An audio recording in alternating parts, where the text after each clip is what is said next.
Well, hello, and welcome to a brand new episode of the Confused Breakfast Podcast. Do you remember the pure joy of a trip to the video rental store as a kid? Yeah. The excitement of walking down the aisles, browsing the names and the artwork, and finally picking out the movie you were going to take home with you. Sure, it's hard to beat the ease of the modern era and streaming platforms where you don't even have to leave your couch, but there was something truly special about picking out your favorite movie to watch in a dark basement so that you didn't have to get into any body of water. On this podcast, we revisit and dissect some of our favorite childhood movies from that magical era to see if they still move us the way they did as kids. I'm your host, Mike Schulte, and joining me as always, two dudes who are going to need a bigger boat, Shaun Pryor and AJ Venz. How the heck are you? Yeah, man. I just need a boat. Yeah, that'd be nice. When we get famous, like you're super famous, we just get a boat and we're gonna call it the Confused Breakfast. Yeah, That's just the name of the Yeah, boat. that's just the name. That's what we'll call it. I have nothing creative to say right now. Well, then we're just going to move forward. Yeah, huh? let's just talk about movies. It is officially the start of our month-long series of movies from the 1970s. On this episode, we will discuss the original summer blockbuster and highest-grossing film of all time upon its release, a movie that jump-started the career of Steven Spielberg and gave us 3 shitty sequels and countless merchandise, including an utterly useless NES game. The movie that made everyone afraid to swim in the ocean. We are, of course, talking about 1975's Jaws. Down, down. Yeah. It's Wednesday morning. It's early. Way too early for you. You're probably sitting in traffic, like me. Why not have your coffee and bacon with the Confused Breakfast Boys? Good morning, boys. Morning. Damn, dang it. Just try out the new intro from time to time. We just got to pepper it in I'm when we into it. can. Let's starting off a new series, summer There you go. 70s. It's refreshing. Love it. And for those looking to find this movie, as of the recording of the end of July of 2022 when we're doing this, I only found it on Tubi, T-U-B-I. That seems to be a Yes. nice place to get free movies. You just got to watch a couple ads. Yep, you got to deal with the ads, but it's free, 100%. Like you don't even have to put in I a credit card or can't whatever. deal with the ads. No, you can't do it. I fully agree. But It's the same I ads was bored. over and over and over again. It's like, is your back hurting? It's like, yeah, okay, I got that one. Then like the next time it comes around, and sometimes they play play 'em. congruently. But the worst. Why the did worst it thing start about over? Is like at least when you were watching it on like TBS or TNT, at least the commercials were planned out. Yes. Like now, like if you have to deal with it on streaming, it'll be like. It's like, it cuts in at the worst times, like right It's when he's about we're to gonna say, we're gonna need it. And now our ad for espresso. I don't know. Boston Market hams are here to stay. I don't know. well, we also need one more thing that we got to talk about. We discussed actually filming this episode in a pool, That's in true. AJ's pool, and Yeah. we were going to do it. Yeah. However, there is severe weather outside. It's really bad out there. So I think our promise to you is that when we do Waterworld, Right. then we go in the pool. Yeah. I think that's our promise. the next water movie we do. Yeah. is Ocean's 11. Yes. All right. So in order, give me the bell. That one. That's already winning. Yeah. God damn it. Son of a bitch. In order to properly dissect and review this movie with a modern eye, we must first discuss it with pure nostalgia. AJ, start with you. Tell us the first time you saw this movie, what your nostalgic rating is. So, I would watch this movie. Well, I really wouldn't watch it a lot. It would have to be on and somebody else was watching it. And I honestly, the most I remember about this is that short clip of was it Roy Schneider when he sees the shark for the first time, and it's just Yeah. like him. Oh.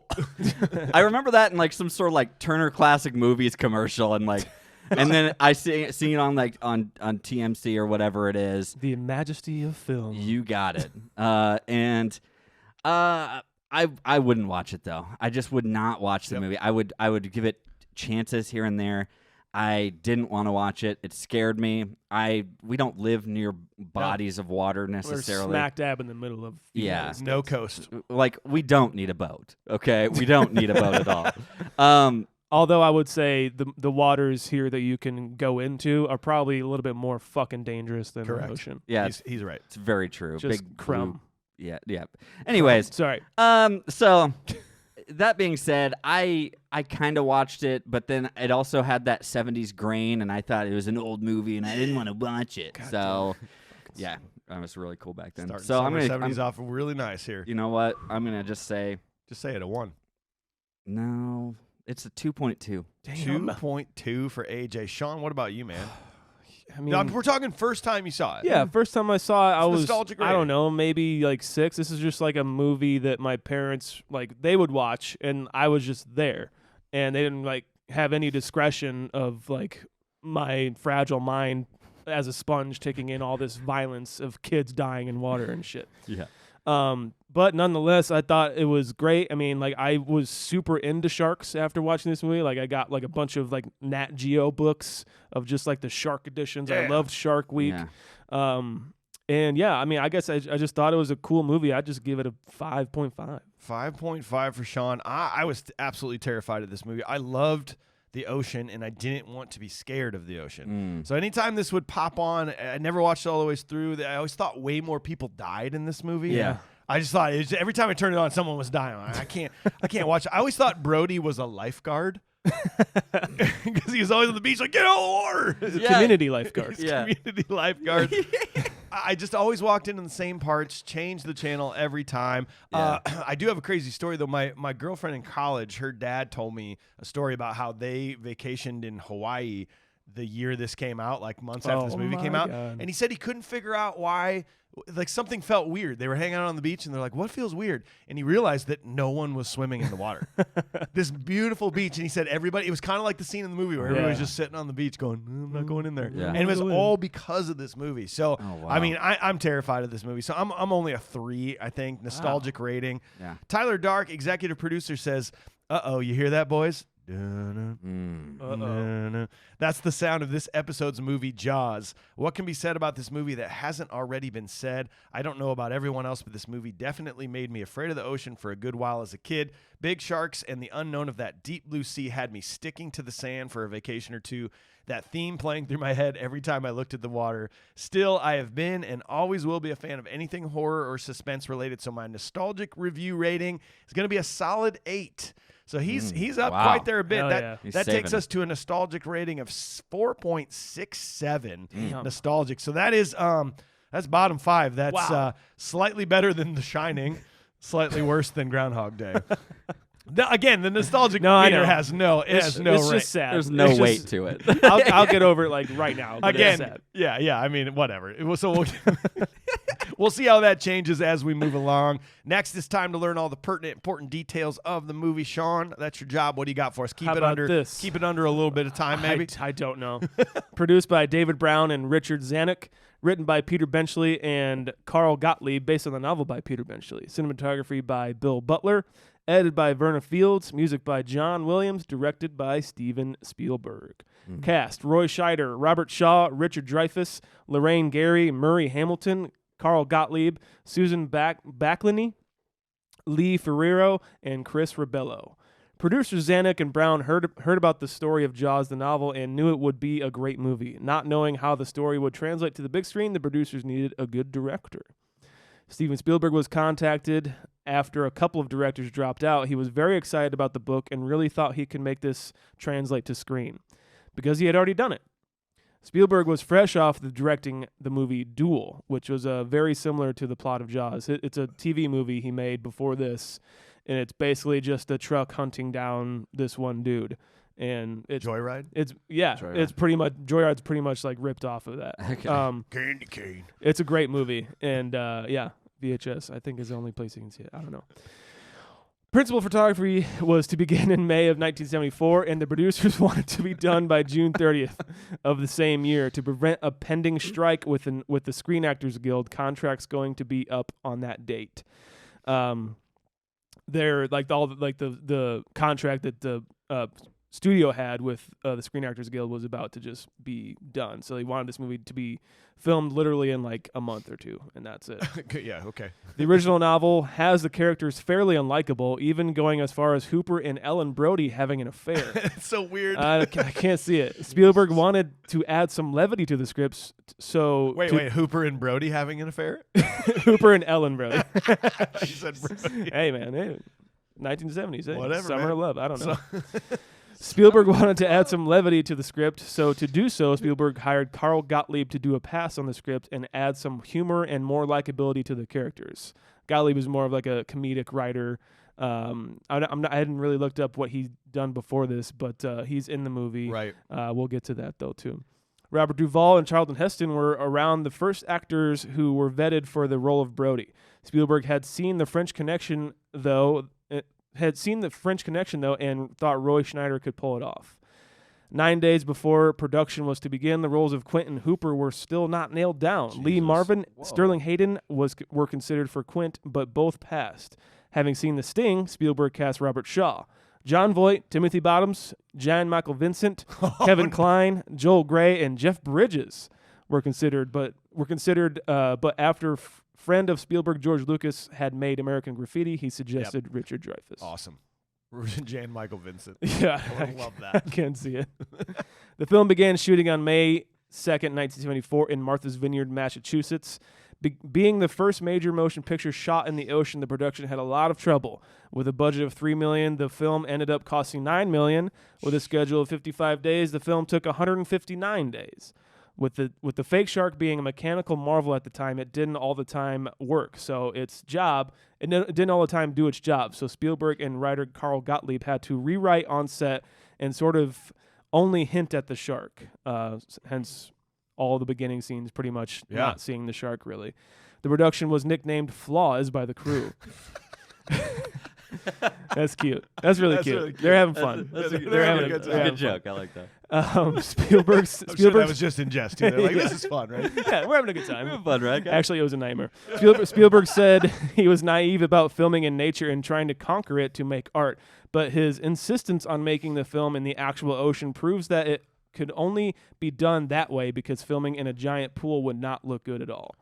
On June 20th, 1975, Jaws was released and was a massive hit. With its $9 million budget, the film ended up garnering $472 million. Being the first summer blockbuster, spawned several sequels, launching an entire genre of films, being the shark movie, pretty much. Yeah. Sci-fi. Shark Week, too, Sci-fi probably, yeah. movies, pretty much.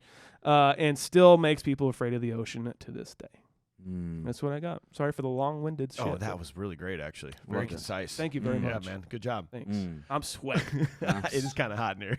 It would have been better in the pool. You're right. Anyway, we know that you have at least one friend who loves this movie just as much as you guys. So hit that little share icon on your podcast app. Directly message the episode to them. Sharing is one of the best ways you can support this podcast. Also, don't forget to go to our website, confusedbreakfast.com. We got T-shirts. We got links to all of our cool stuff.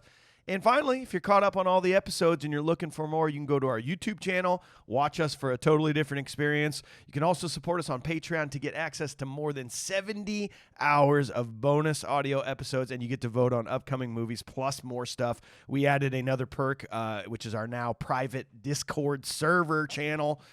We have a bunch of backlog chats about movies in there. It's a lot of fun. So you can get all that. Sign up at patreon.com/confusedbreakfast. Support us. Oh, my God. Thanks. Do it. Okay, AJ, Yeah. you do the research for us. You give us the ratings, the reviews of this movie. What do you got, man? I got lots, but we always got to start with the tomato meter.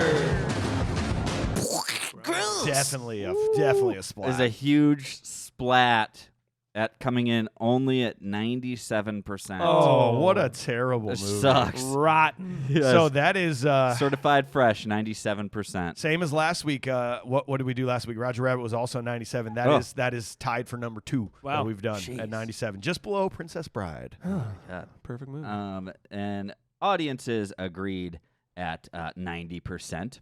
And then I believe we had IMDb coming in at 8.1. That's top 10. 8.1. Top 10 of 8.1. any movies we've done. That is tied with Jurassic Park. Yeah. All right. Kind of makes sense, That right? fits. Rock and roll. Yeah.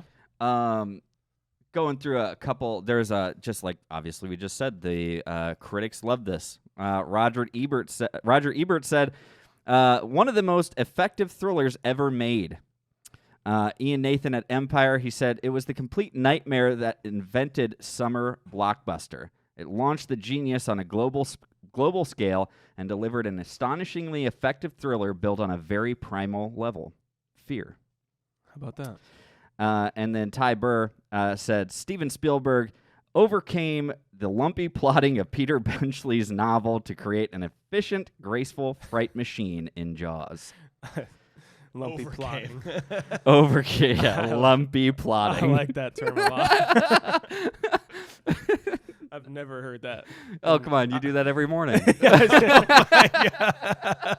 There you go. Hey, rock and roll.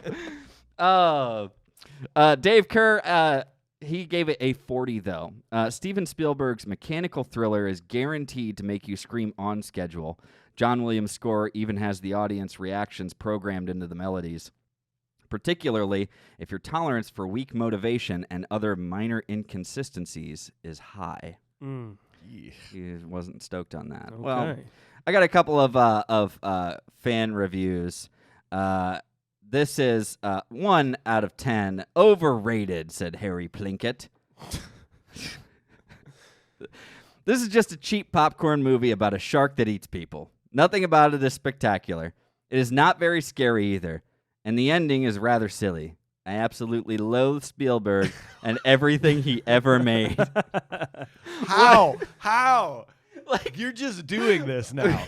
Like, do you just sit around in a turtleneck and, like, smoke long, thin cigarettes? Sniffing a glass of your own farts. Your own farts, just... Caramel. Ooh. It's like... Bologna.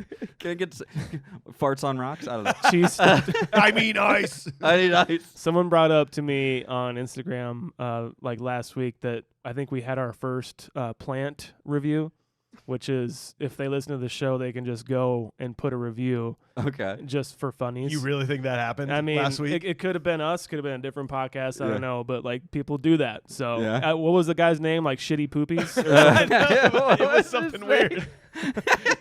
I think it was Shitty Poopies. It was something that made us laugh. I remember that. So Oh, I'll have to go back and find it. We'll figure that one out. But last one for you guys. This is another 1 out of 10. It's just entitled, Are You Kidding? This was in 2011. And I just like the way it starts out as, Dreyfus can't act his way out of a soggy paper sack. which is something you have to do in daily life. Yeah, that's Yeah. day one in acting training. It's actually. tough. Get in the sack. Water it down. Yeah. All right. Let's see what you got. Oh, my gosh. Spielberg started out cheesy and never lost his knack. One of the worst uses of celluloid and time ever. They said I can't submit this review without 10 lines of text. There isn't 10 lines of text that is worthy of use on this flick. Don't waste your time unless you want to see a farce with a fake rubber fish on foam skin. No plot, totally predictable. The only saving grace is Roy Schneider. Roy Schneider. Roy Schneider is the sheriff. A lifeguard. Needs a bigger boat. It ain't so great having a small boat. Will he stay afloat in that boat? God, we are Sudson. It's official. He is totally wasted in this, but his 5 minutes on screen blunts the pain of the rest of the movie. Listen, you take your own advice. It's a waste of time. What are you doing right now? What are you doing? Come on, man. You wasted more time than anybody on this movie. We watched it and moved on with our Yeah, lives. I know. What the fuck is going on here? All right, that's all I got, guys. All right, friends. Well, listen up. Before we dissect this classic movie with a modern eye, scene by scene, I want to give a quick shout out to our sponsor, Cedar Ridge Distillery. Yeah, you do. A few days ago was National Scotch Day, which is kind of weird because, like, here's the lesson about Scotch. So Scotch is a single malt whiskey that is made in Scotland. Yeah. So we have a United States holiday about a whiskey that is only made in Scotland. That's the most American thing I've ever heard in my life. Yeah. It's weird. Other to me. culture, that's ours now. Yes, that's ours. But here's what's weird. So Yeah. you can still make Scotch. You can use the same formula of Scotch in America, but you just can't call it Scotch. We just call it single malt, single malt whiskey. Cedar Ridge has their quintessential American single malt. I personally do not like Scotch. It's one of my least. It's a whiskey, and I love whiskey, but I just hate Scotch. I don't like that. Feels like I sat around a campfire feeling like that mossy. And then you add like a cigar to it. It's like this is I don't know why you like this. Yeah. Band-Aids run through ashtrays. This is great. Oh, yeah. But seriously, the quintessential American single malt, I don't know why it's different. Yeah. Because it's made under the same pretenses as Scotch is, but I love it. I think it's one of their better products that Cedar Ridge makes. So if you've got the bourbon and stuff and you're looking to change it up a little bit, like grab that quintessential single malt. That's a really good one on just a rock or just by itself. Like good stuff. It's a delicious. In fact, our bottle's gone, isn't it? Because we drank it. It's Oh, probably yeah. in the corner over there. It's in the boneyard. There's a boneyard of Cedar Ridge bottles up here. So go grab a bottle of that or any of their other incredible whiskey products at your local stores, or go online to cedarridgewhiskey.com. Order some straight to your door. Enjoy responsibly, and remember, supporting Cedar Ridge not only puts some amazing whiskey in your stomach, but it also supports this podcast. CedarRidgeWhiskey.com. CedarRidgeWhiskey.com. Ishkabaha. Are they, or do they have a Slipknot one? They have a Slipknot number 9. Fuck yeah, dude. Psychosocial. That's it. Okay. Thanks, Shaun. Cool. Someone commented and was like, I miss you saying I know, fuck yeah. yeah. When I go, or try their slip. That Here, was- let's try it. So it's good. Yeah, yeah. You can have American Quintessential Single Malt, the flagship bourbon, or their collaboration with Slipknot. Fuck yeah, dude. Psychosocial.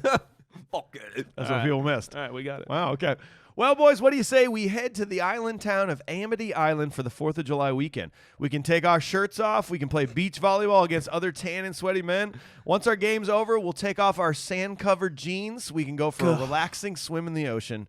Nothing bad will happen to us, right? No. Here's to swimming with bow-legged women. Here we go! So in the New England beach town of Amity Island, a young woman is attacked in the ocean. The next day, her partial remains are found on shore. The medical examiners conclude that it was a shark attack, which leads Police Chief Martin Brody to close the beaches. Mayor Larry Vaughn persuades him to reverse his decision. These damn fucking hippies and their beach parties. This party, man, it infuriates me. I'll tell you what, man. Not a cell phone in sight. Yeah, Right, guys? better times, huh? Better times. Better times. Where people just like put one person played a guitar and another person played a harmonica, a completely different tune. Well, he's over at that fire, so it's yeah, fine. yeah, Different no. fires. 2 feet away. Yeah, exactly. Yes. No, dude, it's completely fine. And then I think I don't know. You just hang. They're just hanging out. They're just, hey, summer's starting up or something, and Summer party. get out there, bro. Panic's playing. Panic's playing. Widespread Panic's going to rip ass. We're going to go to Amity Island. Well, why do they go We're like gonna change the world tonight.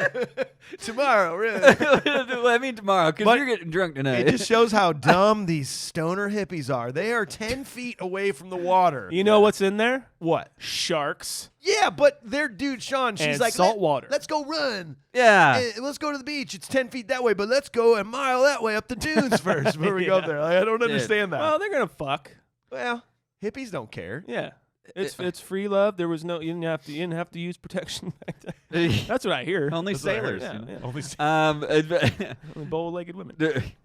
the I feel so bad for the guy, honestly, more than the girl. He's like, that poor He's guy's like, slow struggling. down, Yeah. slow up. I don't know which way you want me to go. Go slow. And he's just trying so hard, and he's just struggling. And you know what? I feel like she kind of just brought this on herself. Yeah. You always go swimming with a partner. Yes. Yeah. You Yes. always have a swimming buddy. She did not use the buddy system or the body system. No, yeah. And she got what she deserved on that one. I am a firm lover of the ocean. I grew up around it. I love it so much. Being in the oceans, I'm scuba dive certified. Being from St. Louis. But yeah, when we go on trips, I'm just saying, salt life. Salt life, dude. Okay. Anyway, no, but like the one thing I will never do, I'm not scared of the ocean. I've done so many things in it. I will never go in the ocean at night. I will never go in any body of water at night. Yeah. No, One time I dude. went in a swimming pool with no lights on, and I hated it. It's terrifying. So what is she doing? Man, I'll tell you, Drugs. like it's don't do them.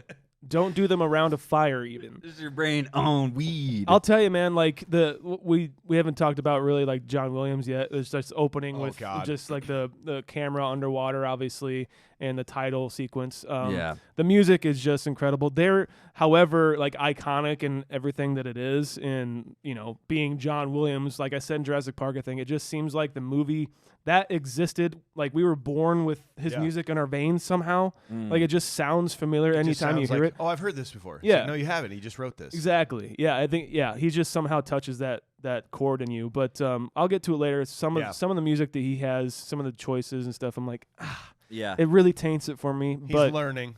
Yeah, I guess. He's learning. At this point, he was it was very early for his career. Yeah, he said that this kind of like skyrocketed his, or like really launched. He won his the career. Oscar for this one. Right, right. The one thing about this though too, and especially in the opening sequence, is how does he make it seem like that music is watered down? Do you know what I mean? Like it sounds like it's you're coming listening from to it underwater or something, and that's what I got out of it this time. I didn't even think about that. I was like, yeah, and you're just like, it's like I'm hearing that. Yeah. I was like, gosh, that's so cool how they did that and incorporated it in. You know. Also, I still we go through these movies. How the fuck is this PG? Yeah, dude. Just this opening scene. That is so terrifying. Her going, and she's like swallowing water. Like it's scary. I read that like to get her sound doing that. Well, first of all, they were like dragging her around on some mechanical thing that ended up like breaking her hip. Yeah. Oh my god. They were really dragging her around. Then to get the sounds, they like tied her. They like waterboarded her in a recording studio to get her to like. Good God. Like she was actually swallowing water. Jesus. It was amazing, dude. The way dedicated. What creeps me out the most is she's screaming her lungs out, and no one can hear her because they're playing Woody Guthrie or some shit. And fucking Alice's Restaurant getting played on the beach up there. Damn it! Will you stop? At least it wasn't a fish song. Get it? Yeah. I do. Shark further away. Yeah, absolutely. I just hate fish. I have to work that in here somehow. But her screams, like you're saying, they are horrifying. Terrifying, man. But as soon as she goes underwater, it is calm and silent and nothing. Yes. It's so creepy. Yeah. Yeah, it is incredible. And like that is again just reiterating by yourself 100% in the dark. She swam out a long way. Yeah. That buoy is out there, bro. Yeah. Those things exist out there for a reason. Sandbar. For boats. And you're just like, dude. Yeah. And she's like clutching onto that thing, and I'm like, this is the worst. This is my nightmare. Yeah. So. Yeah, and that's typically when I would turn this movie, I go, oh, that's what this movie's going to be about. And then I would just stop watching. Yeah, why do I want any Why do more I of want to this? see the rest of this? But then it moves into like these like now we're meeting characters. We've got Chief Brody. We see what we're learning about the town of Amity Island, how important tourism to him. We're meeting Chief Brody who just moved here, and he's like wants to establish himself. He wants to do the right thing. He thinks this is a shark bite. He wants to close the beaches, but the mayor, dude, that shot. I know you want to talk technical stuff and help me out, but that all these oneers in this movie, like I never realized that the one that's there's so many good ones, but this one where he gets on the ferry, it's like 2 minutes long. It's a 2 minute long one shot where think about what went into this. He's on there. The car has to drive on. The guy is actually driving this boat. He's actually driving this water ferry. You can see him doing the motor. So they had to get that right. That was probably just some guy. Yeah. They're like, hey man, can you just drive this car? A lot of locals were just extras. It was unbelievable. That show, like 2 minutes long of them talking, having to get their dialogue perfect as the car comes on and then the boat turns around and goes the other way. It's amazing. Yeah, I mean, if you can get it right, get like a bunch of rehearsal and everything like that, like really, really nail it down, especially with the dialogue and just all like the blocking of the movement of the boat and everything, then it kind of saves you money too. Yeah. Like it saves you some time if you can get it right. And I don't know how many times they did it, but hopefully it wasn't much. Maybe it was because it went way over budget. Oh yeah, well they had time. In fact, a lot of these shots were taking place when the shark was broken, basically. Yeah, right? exactly. Because you're telling me they intended to show the shark like right from the start. Yep. Like the shark would have come up and got the girl, and you were like, "Oh my God, it's a shark." I love that went wrong for him. Yeah. Yeah. Because it completely changes this movie. I think it like kind of made or took like had a lesson in cinema after that is like kind of keeping it from the audience until like the end. Like having. We don't know how big the shark is until they say. We don't even know it's a shark. Yeah. I mean, we do because of the advertising. Yeah. But technically. But Alien, like didn't show that thing for a long time. Predator. Yes. There's very little screen time for Predator. Maybe a funnier reference, but Ninja Turtles. Remember when we talked about Ninja Turtles? Yeah, and we're like, hey, let's not show them right away. Like we wanted the mystery in the dark of them like saving April or whatever. Yeah. Same idea. Like, wait, what's this movie called? Teenage Mutant Ninja. Where the fuck are they? Wait, so what are we watching? Okay, good. Yeah. Yeah. Well, I like Ellen Brody, his wife, Chief Brody's wife. I like their back and forth a lot. Yeah. They did the Boston joke for us. That's good. The Pak the Ka na have it. Yeah, That was pretty good. that was fine. I was like, oh, I didn't have to write that down. Thank you. And then I like when he goes into the office and his secretary is like, Chief Brody, and it's another kind of oneer. It kind of follows him into the office and like back a little bit, and then the only like harsh cut is a extreme close up of him saying shark attack of possible death on that girl. And I don't know what it is about that, but it is just like that's filmmaking to me. Like it's just boom right there, and you know by his like kind of hesitation with that, and it showing the audience like this is important. Right. Is like it tells a lot about Chief Brody to me. Sure. Yeah. He's kind of a Hopper from Stranger Things. Yes. He just like leave me alone until I get my coffee. Coffee is for mornings for coffee and contemplation.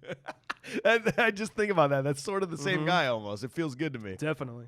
The girl, when they find her and everything, and like on the beach. Yeah. I gotta say, like, nobody takes anything serious on this island. Like the cop who finds her, the first one, he at first he's very serious. He's like, oh, he's very shook up, you know.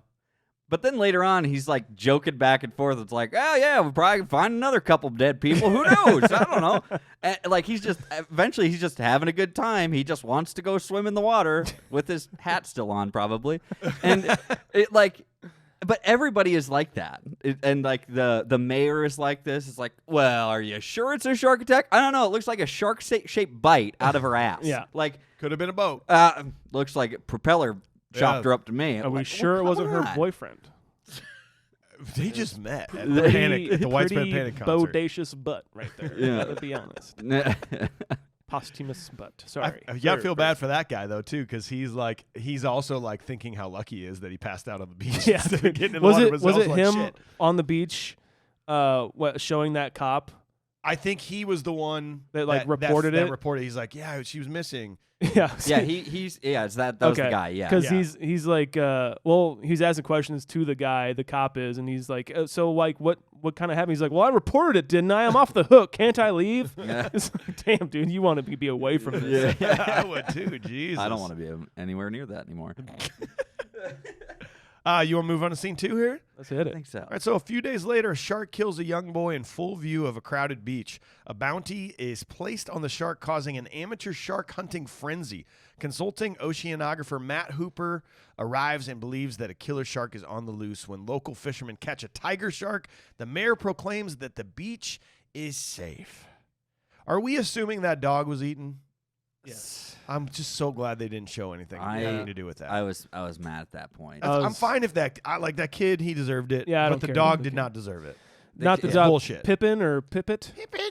I think it's Pippin. The subtitle said Pippet or Tippet. I'm like, no. No. I can see his lips saying Pippin. Yeah. There's Movie. yeah. Get it right. Movie. The fact that the mayor is telling Chief Brody like, you yell shark, we have a widespread panic on our hands, you know. And so everyone's at the beach, and it's another great filmmaking moment, like directing moment, and everyone kind of rips this off. One is the people walking by, and it cuts to another close up, and then someone walks by again, it cuts closer to Chief Brody. Yeah. That's a lot of Edgar Wright. Edgar Wright does that a bunch. And then when in that scene too, I don't know, like that red herring dude, like he can see like the thing coming after the girl in the water on the raft. Yeah. And it comes up, and it's just that old man going, like making kissing faces at Chief Brody. Did you see that guy? No. Is he the one that walks up and he's like, he's talking about the hat? Yeah, he's a fucking asshole. Hey, that's some bad hat. Yeah. If we were on a train to go punch a face, I'm on board. That's what I'm talking about. That guy. Yeah. Most punchable face. Okay. Are we talking about the same guy? He's the guy that he's the old man that walks up and he says got a like, bad hat we and know saggy titties." about you. You don't go in the water at all, Yeah. do you? Yeah. So that's some bad hat. And he goes, and walks away. I think Fuck yeah. that guy. Punch him. I'm punching him. Maybe the mayor, but that's kind of obvious. Yeah, that's an Yeah. obvious choice. Yeah. I'm good with that. Yeah. Okay. Yeah. Good It's- punching stuff. Yeah. Yeah. I like it. Yeah. Let's punch him. Yeah, sag of titties. I want to box Yeah, those things. but then like once that you realize like the dog is gone and everything like that, it obviously something's happening, and we get the shot and the theme music of that little boy's feet. And Oh my just the God. wide shot and no music. It's just like the crashing of the waves and the fins. Like it's like he's playing with his prey. It's so creepy. And then just like the gurgle of blood it's shooting so out of the much water. blood. I'm like, when I first saw that, I'm like, what? No. Holy, you can't kill kids in movies when I'm a kid. Yeah, exactly. No, dogs and kids Yeah. all in this scene. Wow. You can't do that. They just went for it. Yeah. They just went for it. It was obviously very terrifying, the fact that they're just like okay with doing that with a kid, No and- one's safe. No, yeah, exactly. Like it reinforces that no one is safe. Yes. And I think we even get to a point that the mayor wanted him to not shut down the beach. Yeah. This is like a tourist thing, busy season, if you will. 4th of July is coming up. They're only thinking about the economy here, Only and I get yeah. it. Like this is their livelihoods. Like it'll be fine. Like No, in no this big in deal. this economy, we need it. But my thought process is like the mayor has like no basis. He's only thinking about that. Mm-hmm. Then you have Brody, who's trying to do this, and at least I don't even know if he's trying to shut it down per se yet. He just wants to be like safe, or he wants to be sure. But the mayor just stomps his way in and just like, nope, we gotta keep it open. Yeah. That's the most annoying thing I've ever seen. And then Brody gets slapped by the mom. Mm-hmm. It's like, you knew about a show. It's like, yeah, I did, but I tried to do something about it. It's the mayor. It's so frustrating, I like know. watching this. It part makes of the you movie. like him, Yeah. for like a lot more for sure. Yeah. It humanizes him a lot. Yeah. Like where he's not complaining. He's like, well, it wasn't me, bitch. You Yeah, I know? know. He's like, I'll take it, whatever, because this idiot's corrupt and shit. Yeah. Quint's intro is so fucking awesome. the nails on the chalkboard. Yes. And his whole monologue and just his, I'll catch this bird for you. Ain't gonna be cheap. Like I love his character. I love Robert Shaw so much. What do you guys think about him? Well, so thinking nostalgically, like I hated him. I'm like this stupid old captain. Like he's just crazy. He's gonna get all killed. Yeah. And this scene was, if I think back nostalgically, I'm like, oh, this guy's just crazy. He's just crazy old sea captain. Right. But upon we'll definitely get to this later. Yeah. But I did a 180 on Robert Shaw and the character of Quint in this movie on modern day watch, because he's got the weird, like, first of all, there's no way you could ever do your nails on a chalkboard and keep a room of 50 people to go, what was that? Yeah. Oh, what is that noise? Yeah. No way. We couldn't even hear it right now in this room. No. But it's a really cool intro, and it sets up him being the crazy old sea captain who nobody's gonna listen to. Yeah. When they could have just listened to him Yeah. right there. Mm-hmm. Don't listen to old man Jenkins. He's Yeah. still crazy. Yeah. A lot of his mannerisms and some of his language actually came from an actual local fisherman called Craig Kingsbury, who also moonlighted as a local drunk in the town of that Massachusetts town. Moonlighted as it's like, so he was just. That's a my drunk. own little anecdote. Yeah. I know. I think it's a very funny way to put it. Like, yeah, I drink on the side. Like, it's a side hustle for me. That's nice. You make a lot of money. He was used in the film for one of the boatmen. Actually, we'll get to like the whole like hunting scene. He's the guy with like the extremely long whatever he's saying. Like, oh, these people are gonna go crashing down. And, like, I don't know if you guys noticed that guy, but he's that guy. And his head was cast as the head that floats out of the from the hole in the boat later when the Hooper. That was him? That's his life cast as his head. He was Weird. actually the scene where they take off to actually go hunt the shark.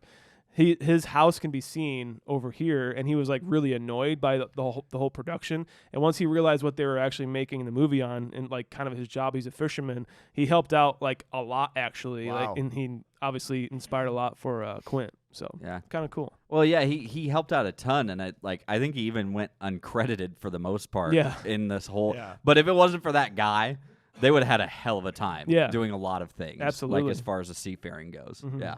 Very funny. There's a funny Quint moment too. Like I really like that. There's this frenzy of fishermen getting ready to win this bounty, and Quint just drives by in his boat and just has that smile on his face, like these amateurs. Yeah. Like and he knows it. He's like, they're not gonna catch this guy. He in his head, he's like, I don't even know if I can catch that. And if I'm saying that, then there's no way these amateurs are gonna do it. It's just such a subtle little smile that he has on his face when he goes by. When he's introduced like in the town hall or something like that, he gets up when he's done saying his stuff. He gets up and he's got his buddy with him. I don't know if he's like Blarge or Binkers or something, probably his name. But you never see him Makes again. sense. Large. Large. Yeah, I think his name's Blarge. Large. That's what it said in the subtitles. Oh, okay. I don't know what you guys watch. Large.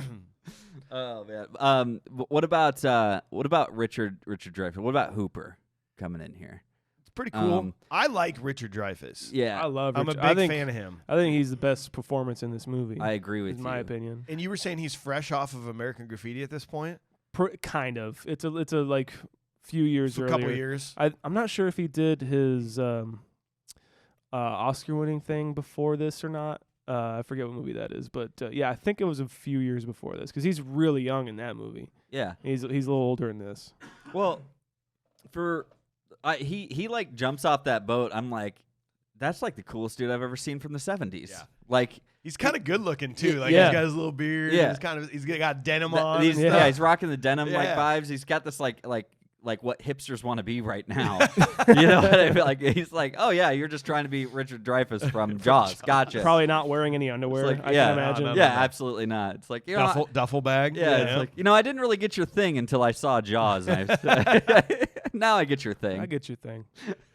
There was a cool thing that I read. So several decades after the film came out, Lee Fierro, who played Mrs. Kintner, the one that lost her son, Oh yeah. she walked into a seafood restaurant and noticed that the menu had an Alex Kintner sandwich. It was a fish sandwich. Okay. It's called the Alex Kintner sandwich.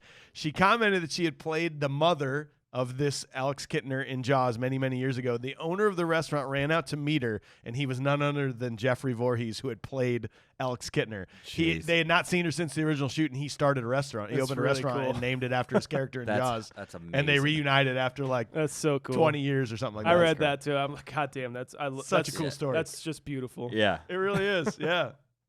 The tiger shark. Yeah, so they caught the tiger shark. what? Uh huh. What? What is it? Whose shark is that? It's not anybody's. Stop asking questions. It's just a shark, man. There's You a know fucking arrow in that thing too. Those fucking idiots. I bet they're just like just peppering it. just throwing everything they got at it, man. And you know what? I kind of feel bad for that shark. He's not I do even. too. I He's know. not even the shark. Yeah. I hate what this movie did. Yeah. It's So like does the Peter Benchley. So really, Yeah. because it's this like vilifying of a creature. Like, okay, so let's say it's a paranormal movie, Yeah. and it gets you mad about this, like the Slender Man. Ghost Slender- Shark. I yeah. think that's actually a movie. But No, go ahead. Sorry. It's got if it's Slender Man, like we can all like hate Slender Man, Yeah. but like it's not a real thing, Right. maybe. But sharks are real, and you're vilifying an actual creature that has lived for. They think sharks are some of the oldest creatures in the world, Right. and that they've lived in a territory that has no humans, and now we like kill them because we're scared that they're going to eat Yeah. us Right. when we're the ones that are in their fucking tone. We're the invasive part of their. Yeah. Yeah, and I hate that. It's like a couple years ago, a black cat ran onto the field at a New York Giants football game, and the Giants were winning. And after the cat ran on the field, the Giants ended up blowing the game and losing. And the headline of the paper was "Black Cat Curse." And like that single fucking bullshit move of that paper probably got like 10,000 black cats killed. when it's just When do it's just, better as your a team. sucks. Yeah. And it's not the fucking cat's You fault. fucked up, idiots. And that's the one thing I really do hate about this movie. And they show it. They're almost like showing it Yeah. in this movie. Is Yeah. like, why kill a shark? Right. And it's like like what? You're more likely to be killed by bees, Yeah. I think, than sharks. Like Yeah. it's so rare. So rare. Yeah. And if you get bitten by a shark, it's your fault. It's probably your fault. You're in there. You were in the bitch. ocean. Yeah. Sorry. Yeah. You signed up for this. Yeah, I mean, it really is. It's if you fall into a tank with a captive shark in it, I guess maybe we can call this 50-50. Ace Ventura. But yeah, thank you. But at this point, like when you're in the ocean, it's on you, bro. Yeah. It's on you. I'm Yeah. sorry. Dude, especially like I saw a Shark Week clip of like it was like the new look at this The attack. new one. Look at this huge great white attack this man. The guy was in like a plexiglass little thing, all in black, looking like a sea otter, which they love. And the thing was been circling him for like hours. And they're like, oh, I don't know what's gonna happen. I think I know what's gonna happen. What do you mean you don't know what's It gonna fucking happen? like launched up at him, tried to Cool. get him and lifted him out of the thing. And they're like, oh my God, we gotta get him. It's like, yeah, dude. Yeah, maybe You're in a glass thing. He doesn't know any better. 45 minutes later. Yeah, let's do something about it. Yeah. I mean, it was pretty fucking cool. Yeah, do it for the gram, bro. Yeah, that's what it was. It got me. You gotta watch this real. Got me. No, but Peter Benchley is the same way. He like after this movie, his novel, and then the subsequent movie came out, and his like fear he created and know. kind of violence towards sharks, he was really sad about. Well, what happened. that's on us too because this is bullshit. This is a movie. This is a book. This is a story. Grow up. Yeah. Like just read it and watch it for what it is, and then don't hate sharks because of a movie or a book. I mean, if you watch Sharknado and when a tornado happens, you're like, there's some sharks in there. I got to go kill some sharks. You're probably a little messed up in the fucking head. Yeah, I would say so. You're the guy that thinks he can shoot bullets into a hurricane to make it turn around. Yes, right. Get out of here, Get out of here, Kane! While holding an American flag. All right, so scene 3, not believing that it was the same shark, Hooper and Brody go out on the water to find a half-sunken vessel containing the body of a local fisherman. They believe a huge great white is responsible for the deaths. Mayor Vaughn refuses to close the beaches on the 4th of July weekend. The shark arrives and kills a boater. Brody then convinces a guilt-ridden Vaughn to hire a fisherman named Quint. It's kind of crazy though, like with all like the hysteria before this scene, you kind of get caught up in it. Like it's rallying the boys. Oh, it killed the boy. Let's go kill this animal. You know, you kind of like, I don't know, like probably villages. Like if there's like a lion loose or something like that, they're like, well, we got to go get this motherfucker. You know, like I guess it's kind of like that. Like it's just primal.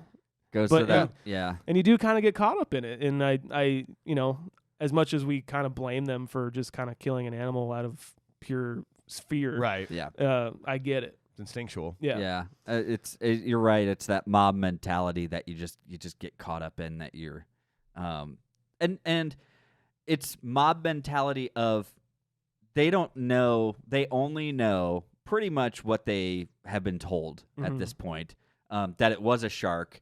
And they don't have any facts they don't know what type of they're hunting. Obviously, They know that it's a killer they know shark. it's a shark and it's killer. Yeah. Not like killer, bro, but like Not like rad as fuck. Not like rad. He's got like a sideways hat But, on, some fucking dope sunglasses and shit. Real fuckable, right, Mike? We're fucking Yeah. Well, yeah. What? What's the big deal? Sorry, Joey. fucking like Viper shades on, like a mullet, like steps, and it's What's like up, bro?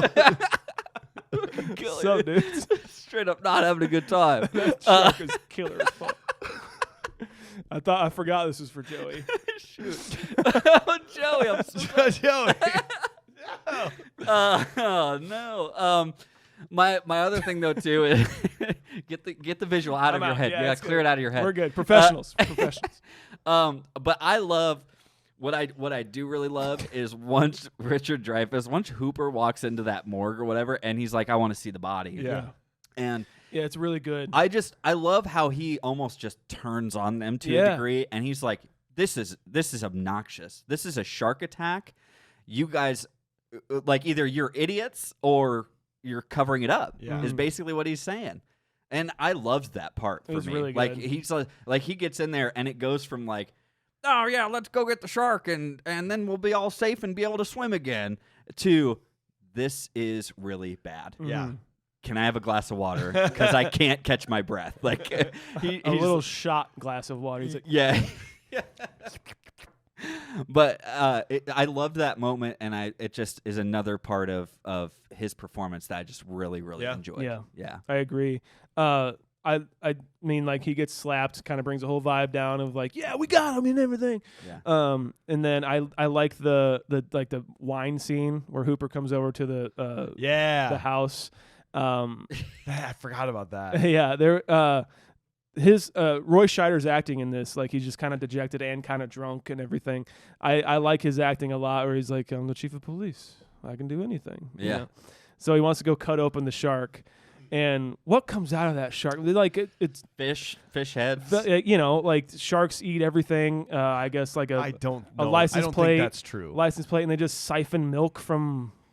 There's milk came out of that shark. Yeah.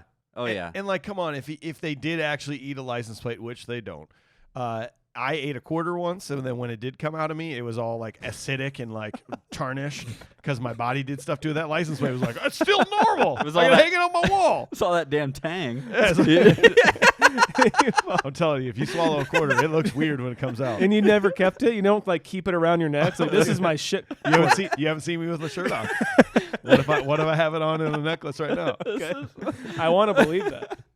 What? My ass change. You just have like what? Not funny. I kept it in my purse for a little while. The X-ray was weird. I bet it was. God damn.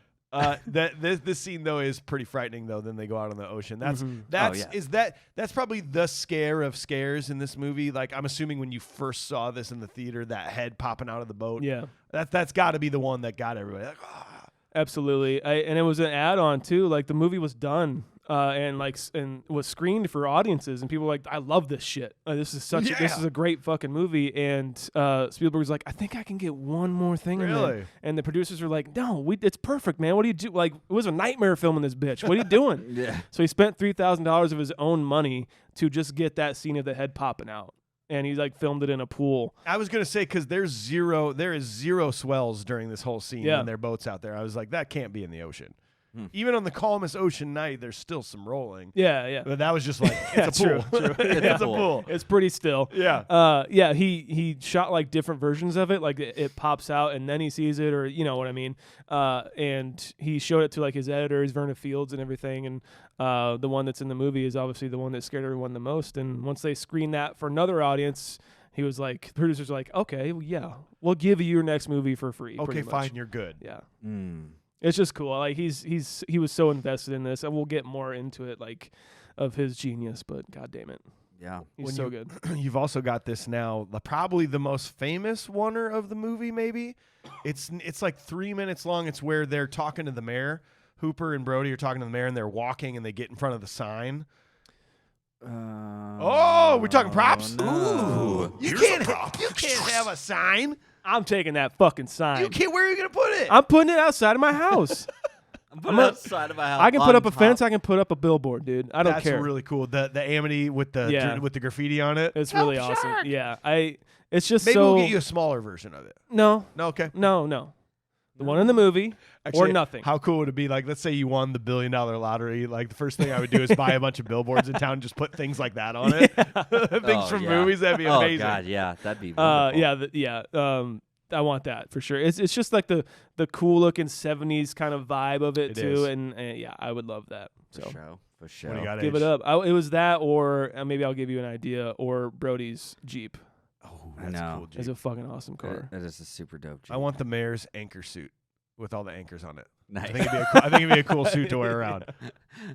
But I like the water. But it can't be Salt Life. Salt Life. But you can't have it tailored to you. It has to be. Yeah. Like Oh yeah. No, I want the exact way it is here. I have no clue how tall or can't heavy wash he it. is. Like And you have to call that suit killer. A killer suit. it's fucking killer rad, dude. I feel like I want the sign off the back of Quint's boat that says Orca. Cool. I want that sign. Like that like the name sign. I thought someone was for sure gonna have. I think the game is Killer Shark, where they're like that game that dude's playing. Oh. Before the scene where Brody's kid is involved. It shows that like that stand up that cabinet game. He's like shooting sharks and shit. Killer Shark. Oh yeah. I wonder if that was a real game. I don't know. Probably not. Those cool. games were so interesting because they use like reflected Yeah. light and stuff. Yeah. It was so weird. Those were very interesting. I know but you're they were talking very about. popular back Yeah. then. Yeah. Do you know why his boat was called the Orca? Because they kill sharks? Yeah, or- like killer whales, orcas are like the only known predator to great whites. Was that right? Yes. Ah, okay. So that's kind of a nice little touch. Yes. I don't know if that's what Quint was thinking, but that's what the movie was thinking in it, I guess. Right? If he wasn't thinking that, then it's Orca. very, very Well, it's coincidental. bad juju to change the name of a boat. So he might have bought it. It was already called Orca. I You see. cannot change the name of a boat. Okay. Can't Just change letting you the know, name. Salt Life. So they. That's enough. I will leave. No. Wait, hold on to that thought. Are you still talking about the sign scene, the oneer? Yes. Okay, cool. Yeah, go ahead. So they get done explaining to him just like how severe this threat is. Yeah. And all he's got in his eyes is fucking dollar signs. He's like, so there's a monster killing everyone. He's like, yes, that's what I'm saying. Think we could make some money off of this. Pretty sure I could squeeze some dollars out. And I love Richard Dreyfuss's just laugh after he tells it. It's so good. I was so excited. No, that's like probably my favorite part about that little wonder scene is like he's clearly just like he's laughing because of how ridiculous this is. He's like, you don't understand. And he laughs and smiles like, okay, fine. Yeah, he's like, I'm not gonna waste my time with somebody like this who just doesn't believe the truth. You know, I love that his laugh, and I'm done with this guy. I'm done with this guy. You got to have such good actors. That's 3 minutes long. It's that so whole good. scene. So you've got to run that so many times to get that perfect reaction from everybody. Yeah, absolutely. One of the coolest shots for me of the movie though was now everybody's back in the water, and that shark now shows up and goes through that little canal into the pool or the pond or whatever they call it.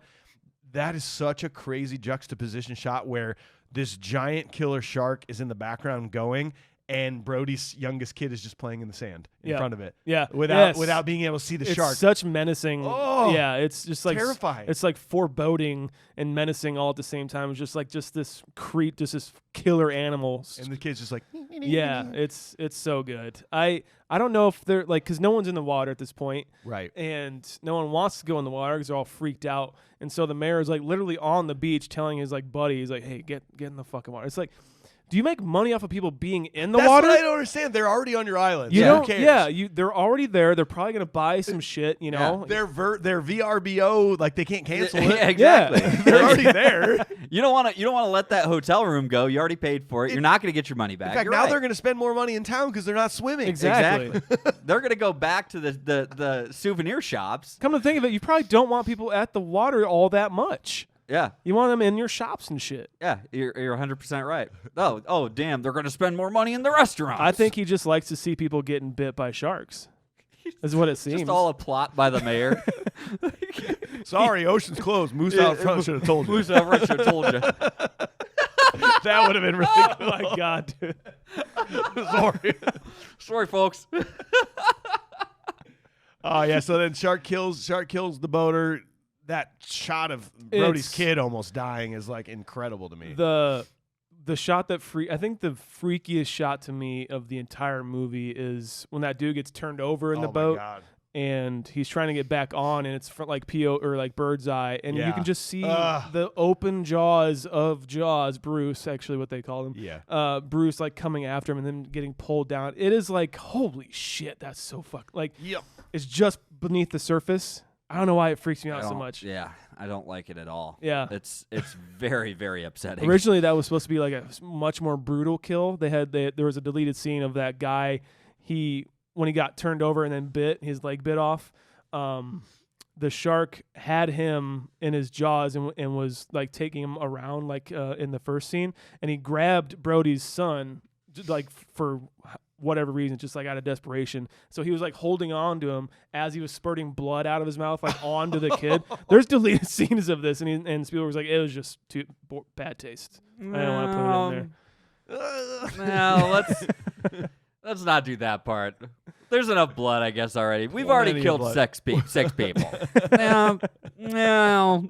Like, And a dog. and a dog. Yeah. And that's worth like 10 people. Oh, yeah. I know. Oh yeah, oh yeah. Like they knew they crossed the line already. They so. knew. And I was also really upset when like they're going out after the sharks, and then there's another boat, and they got 2 dogs on there, and I was so mad. I Yeah. was like, "You're taking your dogs They don't know. out in the ocean. You just what? Are you using them as bait? What are you doing? You're sick, people. You're sick." These people are sick. I don't know dude. why I thought it was so funny when everyone was like piling out of the water, and it's like all the individual shots of just like the random people, like the extreme close up of the old dude like getting trampled on the beach. And Pretty he's like, awesome. He's like drowning and shit, and then there's just the shot of the girl with the her baby in her hand. She's like just not moving. It's like you just screaming is gonna protect me, I guess. And then you got Uncle Frank in the water, like pushing kids out of the way to get out of my way. I gotta get on the Yeah, it was Uncle basically Uncle Frank. Where you going with those clubs, punk? I just go back and forth because like not even the people know what they want to do. Yeah. At first, at the town meeting or whatever, they're like, "Well, are you closing the beaches?" It's like, yeah, we're gonna close the beach. You can't close the beaches. Yeah. What are you doing? And then now they're like, "You're not. Are you closing the beaches?" Like, no, we're not gonna close. Well, what are you doing? You gotta close the beaches. And you're just like, there's no making these people happy. Yeah. Like, they'll never make them happy. Yeah. So they deserve it. I'm They on do. Bruce's side, bro. Sorry, guys. I guess what You and I'm Ice getting at. Lagoons. Look, man, I'm on Bruce's side here. Look, I think all those people deserve it, Killer sharks got to kill. except for the dog. Correct. Yeah. Well, let's move this along. So, scene 4, Quint, Brody, and Hooper set out on Quint's boat, the Orca, to hunt the shark. They catch a bite from a shark and attach a flotation barrel to it. At nightfall, the crew exchange a heartfelt moment while drinking. The shark returns unexpectedly, ramming the boat's hull and disabling the power. The men work through the night, repairing the engine.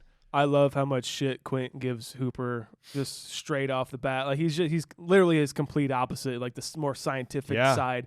But it was actually real. They kind of hated each other they? on set, and like it added to like the tension Okay. between them, which is kind of fun to watch, Yeah. in my opinion. But did you see that when I was looking for some stuff? I was trying to find like behind the scenes Jaws stuff on YouTube. I found this Richard Dreyfuss in like 2014 was on the Late Late Show. He was a guest.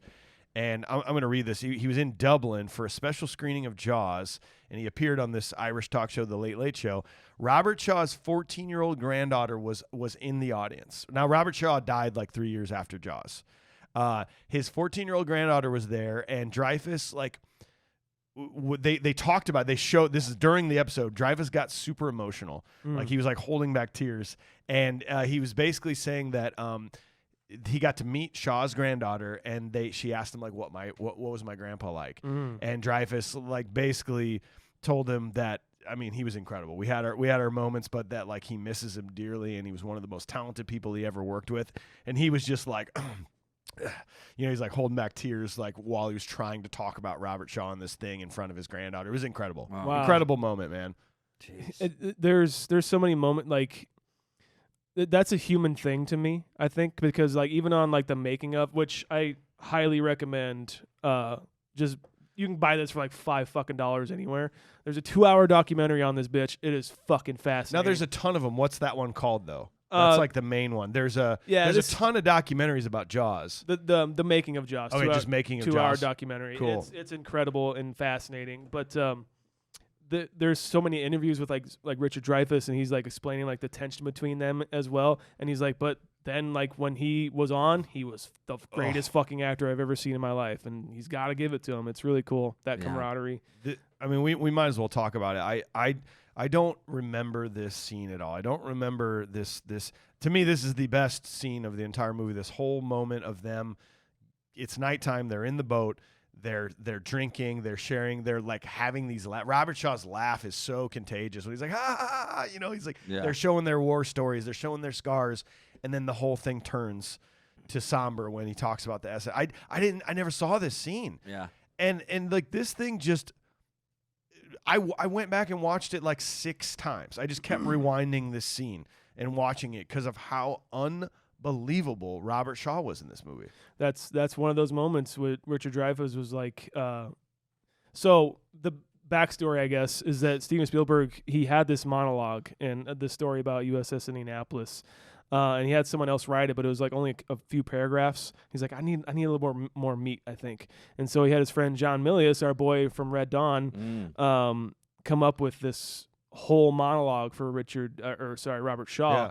And Robert Shaw was like, that's way too fucking long. And so Robert Shaw, being a playwright himself, adapted John Milius's from another writer's like few paragraphs he wrote. So it was like an adaptation, and then Robert Shaw's adaptation of that whole monologue. He did it in one shot. Well, and did you hear? So apparently they shot it, and Robert Shaw was a drinker. Yeah. And he wanted to do like state-dependent learning. He wanted to be drunk while he did it. That's right. And nothing was usable. They spent like an entire night doing this, and it was terrible. And he came back the next day. He called Spielberg. He's like, dude, give me one more chance. Give me one chance. And he showed up and just fucking one take. Yeah. How does he not win an Oscar for this? Just that moment. It's like sometimes I'll just be like bored and like I don't have any music to listen watch to that. or like YouTube videos to watch or anything. I'm just like, I just want to listen to that. Oh yeah, I've got it on vinyl. Yeah, dude. It's nice. You got that monologue on LP. But I believe, like, I almost feel like Robert Shaw was there. Like, I feel like that really happened to him with how well he does it. The way that he switches tones in this, like, he talks about it and he says, I'll never wear a life jacket again. But we delivered the bomb. Yeah. And like that sarcastic smile of the like, we did our job. Anyway. Nobody gives a fuck. We delivered the bomb. Unbelievable. So Jeez. And the fact of that genius of I'll never wear a life jacket again, he's basically saying, after what I went through, let me drown. Yeah. As opposed to waiting for a shark to attack me. Yeah. Yeah. Unbelievable. And that, if you look that whole story up, just as a little anecdote, it is terrifying. There are some people that dispute it, that say, well, like it wasn't like that. And some people did die from sharks, but it was mostly the already dead people. Yeah. But I don't care. Yeah, like that's terrifying. No. There was like 400 men that went in that water, or whatever he said. It's pretty 1,100 accurate. men went into water. Yeah. 316 came out. It's pretty accurate. It's nuts. Ugh. Jesus. Anyway, so I just have to I want to say it one more time. This is the best scene. It's in the movie. the best scene, and yeah, 100%. Yeah, undisputable, no matter what. So the whole like barrel scene, everything like that. That even that we didn't discuss it before, but like the dock, those two dudes who like throw the pot roast out there, and that's just like Spielberg getting away with not being able to show Bruce because it was just not working. That's just like, it's so brilliant. Just like that's the representation of the shark is those barrels and how like menacing and strong it is. It's so good. I like it better. I like the fact that I'm scared that there's a shark somewhere that I can't see, but I know it's there. Right. I love that. Yeah. Yeah. One of the things that Spielberg employed as his like kind of technique on the water, at least, was to have the camera be like level with the water. So like you can like peek in and out of the water. Right. So it was like if you're actually in the water, that's what it would be like. Yeah. And that's what I had read, is that he wanted to do that deliberately. So like it's like dipping and ducking almost with the tide, and it does. It gives you that feeling of like you're out there, and there's nothing around you. Whenever the camera goes underneath you, like picture just a shark. Oh man, you never know. You feel like it's gonna pop up on you or something. I know. Did you notice that shooting star too? Yep. Apparently that was real. It was real. And they were like, well, we gotta put that in there. My note was like, come on. It was like Christmas Vacation when they showed the giant fake moon. We're like, cool, we got to show that there's a shooting star. It's like, no, it was real. They're like, we got to put it in there. You have to keep it. I mean, come on. We have it was to keep it. It was a Chinese rocket falling back to Earth. Is what it was. Ooh, commentary. I have something to ask you, Shaun. Brody, to me, seems to have like no arc in this movie, right? It's just like, hey, he's Brody and he's the chief and he's going to be the one that's going to get the job done. Like, there's no development really of him to me.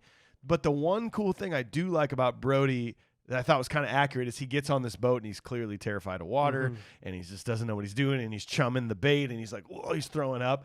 But then like the next day he's smoking cigarettes, chumming the water, Yeah. like he's got his sea legs, he's drinking. Yeah. It's like if you've ever spent any time on the water, that's usually how it goes. Your first day, you're like, geez, I'm trying to get used to it. Yeah. The next day, you're like swearing like a pirate. I got this shit. Yeah, I can tie a knot. I can tie a whatever knot. I do like that little aspect of it, but overall, I just don't feel like Brody really like has like you don't really feel for him. You're just like, oh, it's just that guy, and he's gonna win the thing for us, you know, like.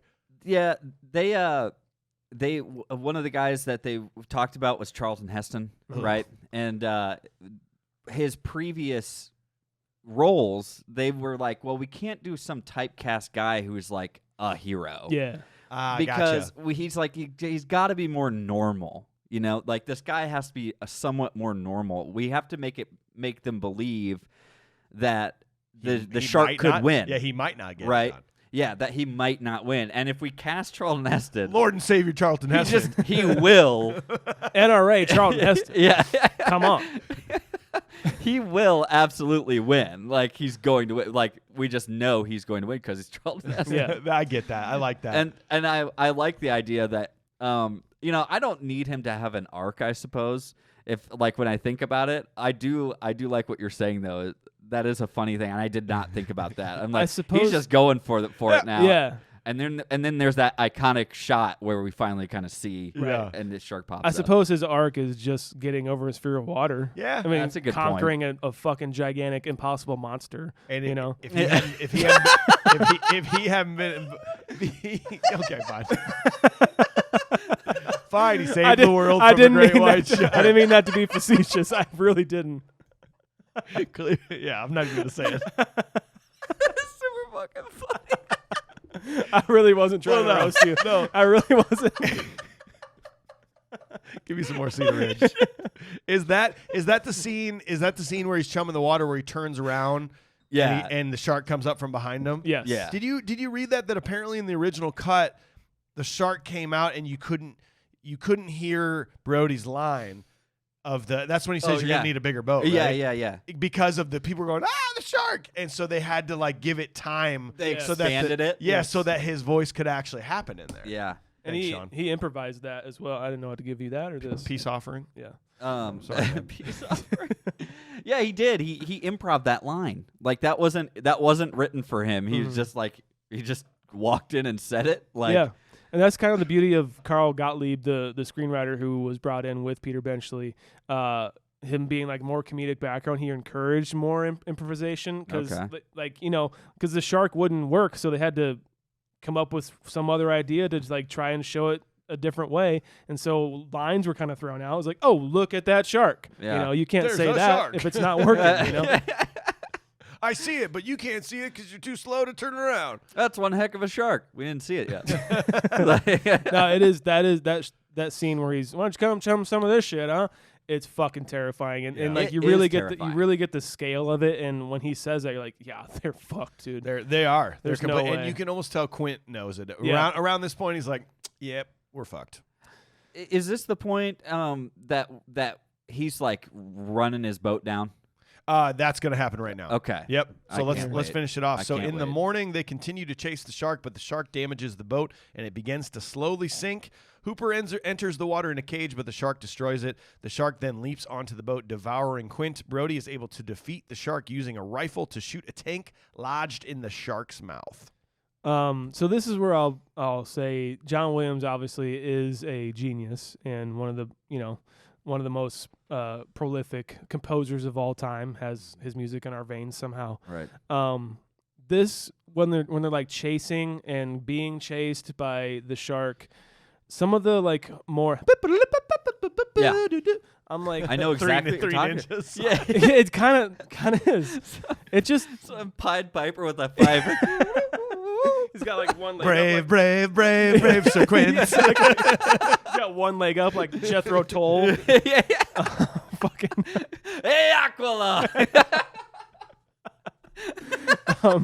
I don't know. It just seems a little out of place for Yeah. me. And it kind of taints the feeling of them. And I like the wonder, and that's like Spielberg in general. Yeah. That is like awe and wonder is like what he's bringing to film. I just think that music is just a little out of place for me. It's funny because you get hints actually of or like nods to his like future work, like Home Alone or like E.T. E.T. and like Jurassic Park. Every movie ever made. Like you get these like there's these moments like he has his phrasing. He reiterates or reuses phrasing in his music a lot, and you catch it from this all the way to Home Alone or to did he do Goonies? I believe so. I cannot remember if he did. I was thinking about it while watching that movie. Yeah. I got some like hints of like Goonies in there even. You're talking about Spielberg? Yeah, I'll look it up for you. Williams. John Williams. Williams. Yeah. I don't think so. I don't think he did Goonies. But anyways, yeah, very, very interesting. And then at the same time, you're like, this is pulling me out of the terror. Yeah. Maybe that's part of it. Yeah. Yeah, that's what it is for me. It's pulling me in, like you can see like a smile on Brody's face sometimes of just like chasing, like, oh, this is kind of fun. Like it's before the threat is actually real, Right. And I get those moments of it, but yeah, sometimes it just gets to me. I agree with you. Yeah. I thought that on rewatch for sure. Dave Grusin was Goonies. Dave Grusin. Absolutely, yes. I get him and John Williams mixed up all Every time. All the time. All the time. But Steve Gooser. Can my friend Steve Gooser come? I still, to this day, that's like one of my favorite names ever. What's your name? Steve Gooser? Steve Gooser? Steve Gooser? Oh, boy. So anyway, Jaws. Yeah, it's a good movie, huh? Do you know how many minutes of film time the shark had? I'm gonna say like 2.5. like 4 minutes of screen time. Wow. In Is this that movie. And again, I think it's better for it. I think that was one of the best things that could have ever happened to the movie was to not let that really go nuts. Yeah. I think you're right. I think the way that thing was made and they had like 4 versions of it, and I think seeing it too much would have made it less scary. Yeah. Like by the time that thing is up on the deck of the boat, you know what I mean? And like it looks like somebody's bad fever dream to in some points. You know what I mean? Like that's what it seemed like to me. Does it hold up for you guys? The whole design and everything, like when you can really see it, especially when it's on the boat? I'm actually fine with it. I am too, to be honest. I know that there's a lot of talk about, well, it just didn't turn out and it wasn't very. I believe that to be a real shark. Yeah. Yeah, I'm just saying the way. Well, I'll just say it now. Like when Quint gets eaten and stuff. That spoilers. But oh no! Oh, we better get a spoiler warning into our at an hour 30. I don't know. There will be spoilers. But like when he's getting eaten, that part to me seems like somebody's like bad dream, like that they're having. Yeah. Like Well, this pit that they're just falling into. It's Grandpa Tanaka's bad fever dream. It is. There you from go. Tremors. Yes. Tremors. Yes. Yeah, it's on top of like the shot that I was talking about earlier of him like under the water. Just like this is obviously the most terrifying scene, and I buy every single minute of it. There's no score here. It's just him like sliding down to a bottomless pit in something that's gonna kill him. Yeah. And his screams and everything are just it's really hard to watch. It is very hard to watch. Because it gets him like in the gut, and he's got like the machete in his fucking cheek or something. He's just trying whatever, and Brody's just trying to get him, but he can't.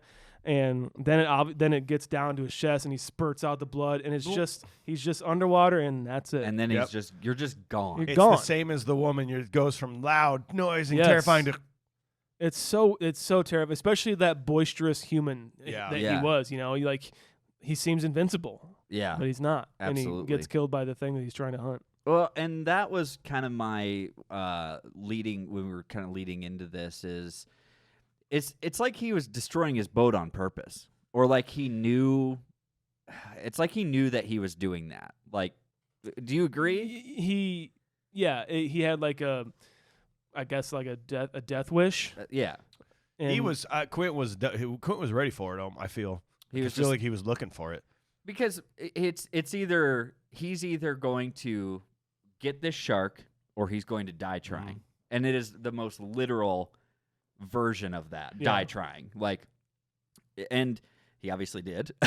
But that's why he like destroys the radio and stuff, right? Yeah. He's like, no one else is coming We out die here. or we save the shark. And he's making kill that the shark. I think that was the scary thing, and that's like why I didn't like him in the past. Yeah. Is he was making this decision for those other people that I'm probably just going to get you killed. Yeah. And I thought that was really weird. So I always thought of him as a bad guy. Sure. Actually. I mean, you probably still can. Yeah. Yeah.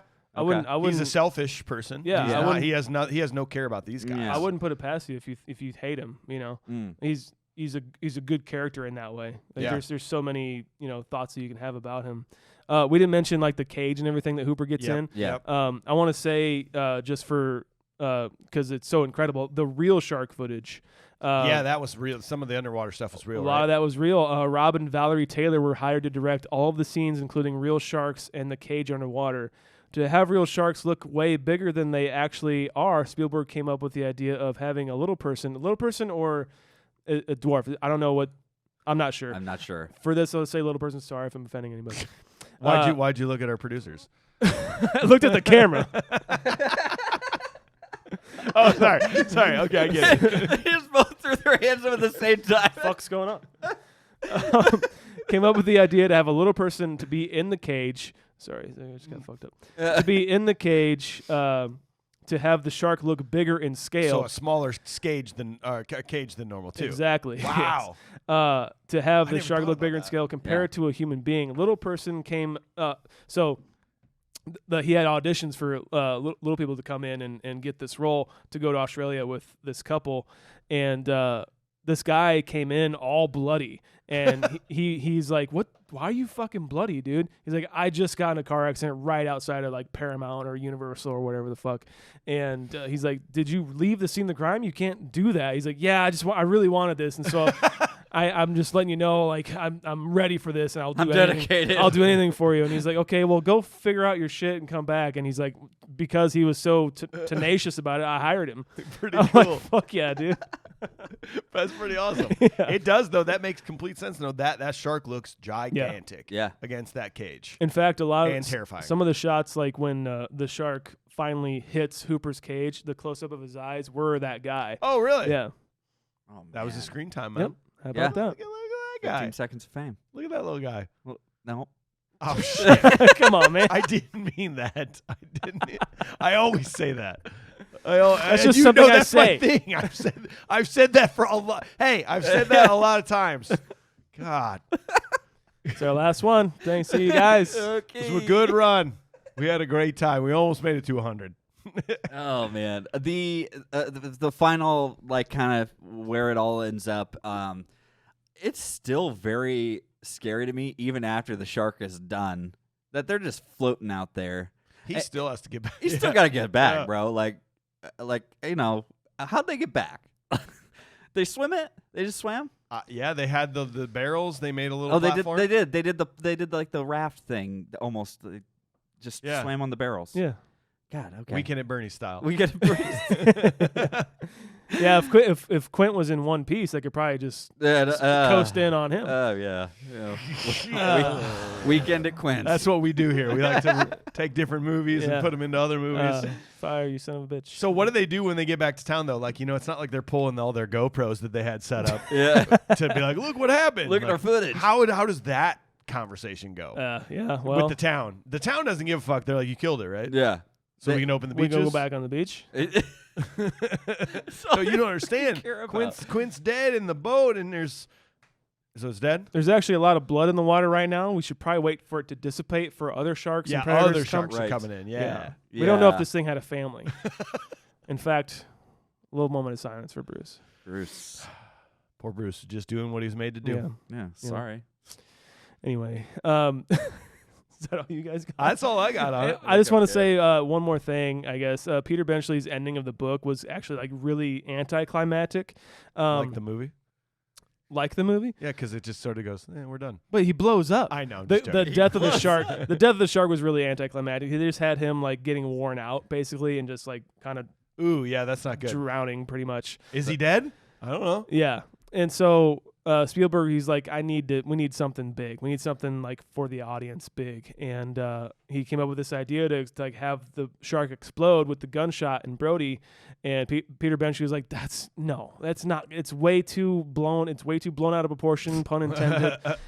You can't have this go on. And he's like, listen, if I have the audience for this long and I do that, they're going to believe anything that I do. Correct. And then he was reminded, Peter Benchley was reminded of like a quote from, sorry, one sec here. A quote from William Goldman, who actually wrote Princess Bride. He said, reality may be great and truth may be wonderful, but none of that holds a candle to believability. And so once you have that audience, and once you have them in the palm of your hand, you can do anything, and they will believe it and go along with you, you know? Yeah. And you got to trust that in an audience member. Yeah. And I really like that Peter Benchley was like, you know what? You're right. Fine. It's a great fucking decision. Well, and it's true. You can't shoot a gun into a scuba tank and have it explode. Mythbusters. Yeah, they did it. Oh, did they really? Yeah. Yeah, that's not how that works. Right. But I'm able to suspend disbelief and just go, this is the movie, and awesome, that worked. Unlike most of the people that write negative reviews. Right. You can't. Listen. It's not a Tyrannosaurus Rex. You can't even. The amount of pressure it would take to pull down one of those barrels. Well. Sorry for ruining your beautiful ending, Shaun. Thanks. You want to try it again? Yeah, let's do it one more time. Well, is that it, everybody? That's it. We have dissected Jaws from 1975 with a modern eye, and we are here to give it some ratings after some critical rewatches. AJ, what do you think, man? I really enjoyed it this time around, and it still creeps me out, and I think that that's a testament to really how good it is still, how well it does still hold up, that I can watch it and not feel like I'm getting bored or like wanting to pick it apart for being an older movie. You know, so is it like my favorite thing? And do I have all the respect? I mean, I have a lot more respect for it. How often am I going to go back and watch it? I don't know. So I'm going to let this be a 7.1. 7.1 for the age. Shaun, what about you, man? You know, I come back to this movie every summer. There was one time I went to my dad's randomly, and we were both just having some whiskey and drinking, and this was just on TV, and it was one of the best nights. We were just hanging out, talking, and watching Jaws, and just like, oh man, that's such a good scene. Just commenting on like what's great about it. I've always loved it as a kid. Still scares me today to go on the like. I saw the trailer for The Shallows when that was coming out, another shark movie, which is pretty good, and I was shitting on a toilet. Sorry, Joey. Shitting on a toilet and afraid a shark was going to get me from the like I literally had anxiety watching the trailer because this movie. I just think it's so expertly made and launched what cinema is today pretty much. Yeah. I have to say 8.8. 8.8 for the Shauner. Happy birthday to your dad, by the way. Yeah, his birthday today. Yeah, man. I think this movie's great. I compare it to an album where there's like your favorite song in the world, and the rest are okay, but you're still gonna put that album in like your top 10 because of that song. Yes. This scene, I still cannot stop thinking about Robert Shaw and this weird emotional roller coaster that happens in that cabin at night. Mm-hmm. And I've watched it so many times, and it's like become one of my favorite scenes. When they're comparing their scars, unbelievable, and so his cool. laugh, and then how it all comes apart, and it's incredible. Like the rest of it is really good, but that scene really stands out to me. So it's not like one of my all-time favorite movies, everybody, but it's high up for me. So I'm an 8.6. Nice. Also, so it's the only Best Picture Oscar nominee to not in 1976 that also did not get Best Director nomination. It was like this slag against Spielberg, like, oh, he's not good enough to be Best Director, but the movie's Best Movie candidate. And I think that changed after this. People were like, okay, Spielberg's the best. Yeah, it seems like if you made he deserved what's nominated for the best movie of the year, be probably that one you of the kind of best had a directors. part in that a little bit. I don't know, man. No. Well, we got an executive producer, David Gould. Here's what he says. A terrific movie of its time. Jaws still fills the viewer with anxiety and perfectly built suspense with a score as iconic as the themes of Star Wars, Lord of the Rings, Indiana Jones, etc. You cannot find a better suspense movie from the 70s. The only gripes I could give this movie is a bit of jank look to the shark model, which the director did an excellent job of not showing through most of the movie. I am just as excited and on the edge of my seat every single time I sit down to watch this movie because somehow I can never get the timing of the suspense right, and it gets me every time. So with a modern eye, I'd like to give this movie an 8.5, and I'm going to stick to swimming pools for the rest of the summer. So that is this got to be pretty high. Our joint modern day rating is 8.25, Nice. which is going to put us probably pretty high here, fellas. 8.25 is going to get us right in the top 15. That is at Jurassic Park is 8.26. Wow. Which is pretty interesting. So this is right below Jurassic Park. Nice. And The Wedding Singer was an 8.26. too. Really? No shit. Yeah, we gave The Wedding Singer. Wow. Wedding Singer's a great movie. It's a great movie. I'm just saying. So, well, thanks everybody for being here. Hope you enjoyed the episode. We are going to continue with the Summer of 70s all through August. Next week, we got Monty Python and the Holy Grail, also from 1975. Weird. And if you're new to the podcast, go back this time last year. Mini Bites, Pete and Pete, The Adventures of Pete and Pete. Yes. Listen, if you don't watch The Adventures of Pete and Pete in the summer or the fall, like you're doing life wrong because it is a fucking vibe. Yep. And that show is so awesome. And there is Salt Life. I had to say it one more time. So go back and listen to that one. Our mini bites are really fun. Like if you're like, oh, it's not a movie, like they're very fun episodes. Yeah, go back and listen to that. And I think that's about all we got. How should we take everybody out here, AJ? Guys, the most important thing you can do, make sure you just follow us on all of the social media platforms. Make sure. Look for the Confused Breakfast anywhere on the social media platforms and go to confusedbreakfast.com. Hit all the links for everything that we do and everything we have. Yeah, man. If you want to represent us in public and show everybody that you love this show, get on our merch store, confusedbreakfast.com. We got shirts, stickers, koozies. We don't have koozies. We have mugs. I can tell you that. Damn dang it. Yeah, damn dang it. Pryor and Sons. You get that stuff and tell people that you love the show and get that at confusedbreakfast.com. And go support all of our sponsors and check us out on patreon.com/confusedbreakfast.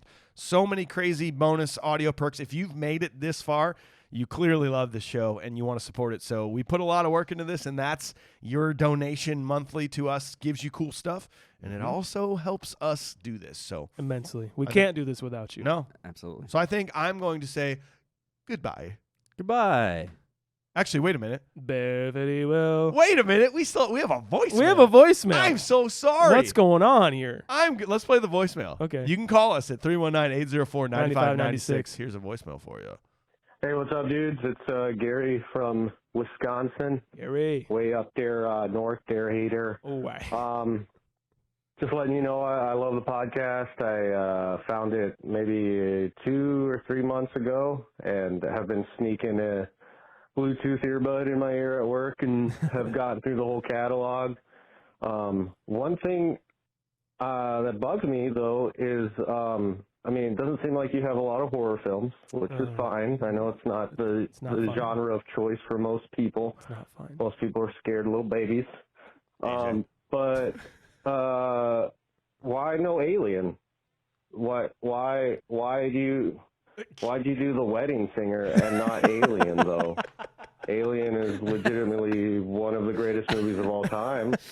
It's doesn't even matter if you like horror or not. It's one of the greatest movies of all time. It's the greatest movie of all time. Please do Alien. Stop running away from horror movies. Do horror movies. Do Alien. Bye. My friend, I want to tell you that it's perfect timing because I don't know if you guys know this, but one of our executive producers, Tyler Dark, has chosen that for his movie. We will be doing Aliens November 2nd. So we're not running away. We're not running away. Not running away from that at all. And that it could have been a 70s summer, 79, you know? Could have been that. But hey man, thank you for listening and thank you for checking us out and thank you for reiterating that we need some more horror movies on this show.